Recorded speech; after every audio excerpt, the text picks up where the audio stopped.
ایک دفعہ اللہ کے نبی مسجد میں تشریف فرماتے تھے اور لوگ آپ کے ارد گرد بیٹھے ہوئے تھے کہ 3 آدمی وہاں آئے، ان میں سے 2 رسول اللہ کے سامنے پہنچ گئے اور ایک واپس چلا گیا۔ راوی کہتے ہیں کہ پھر وہ دونوں رسول اللہ کے سامنے کھڑے ہو گئے۔ اس کے بعد ان میں سے ایک نے جب مجلس میں ایک جگہ کچھ گنجائش دیکھی تو وہاں بیٹھ گیا، دوسرا اہل مجلس کے پیچھے بیٹھ گیا اور تیسرا جو تھا وہ لوٹ گیا۔ تو جب رسول اللہ اپنی گفتگو سے فارغ ہوئے تو صحابہ رضی اللہ عنہ سے فرمایا، کیا میں تمہیں 3 آدمیوں کے بارے میں نہ بتاؤں؟ تو سنو، ان میں سے ایک نے اللہ سے پناہ چاہی تو اللہ نے اسے پناہ دے دی، اور دوسرے کو شرم آئی تو اللہ بھی اس سے شرمایا کہ اسے بخش دیا، اور تیسرے شخص نے منہ موڑا تو اللہ نے بھی اس سے منہ موڑ لیا۔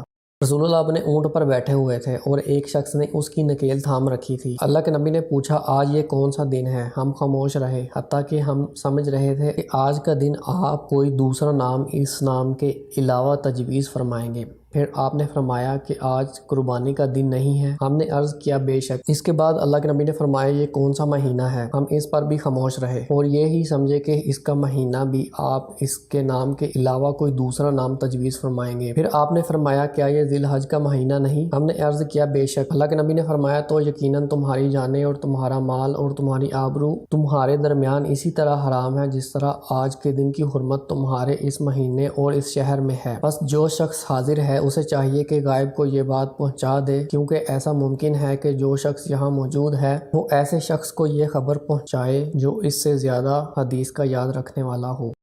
رسول اللہ نے ہمیں نصیحت فرمانے کے لیے کچھ دن مقرر کر دیے تھے، اس ڈر سے کہ کہیں ہم کبیدہ خاطر نہ ہو جائیں۔ اللہ کے نبی نے فرمایا، آسانی کرو اور سختی نہ کرو، اور خوش کرو اور نفرت نہ دلاؤ۔ عبداللہ ابن مسعود رضی اللہ عنہ ہر جمعرات کے دن لوگوں کو وعظ سنایا کرتے تھے۔ ایک آدمی نے ان سے کہا، اے ابو عبد الرحمن، میں چاہتا ہوں کہ تم ہمیں ہر روز وعظ سنایا کرو۔ انہوں نے فرمایا، تو سن لو کہ مجھے اس عمل سے کوئی چیز مانع ہے تو یہ کہ میں یہ بات پسند نہیں کرتا کہ کہیں تم تنگ نہ ہو جاؤ۔ میں وعظ میں تمہاری فرصت کا وقت تلاش کیا کرتا ہوں، جیسا کہ رسول اللہ اس خیال سے کہ ہم کبیدہ خاطر نہ ہو جائیں وعظ کے لیے ہماری اوقات فرصت کا خیال رکھتے تھے۔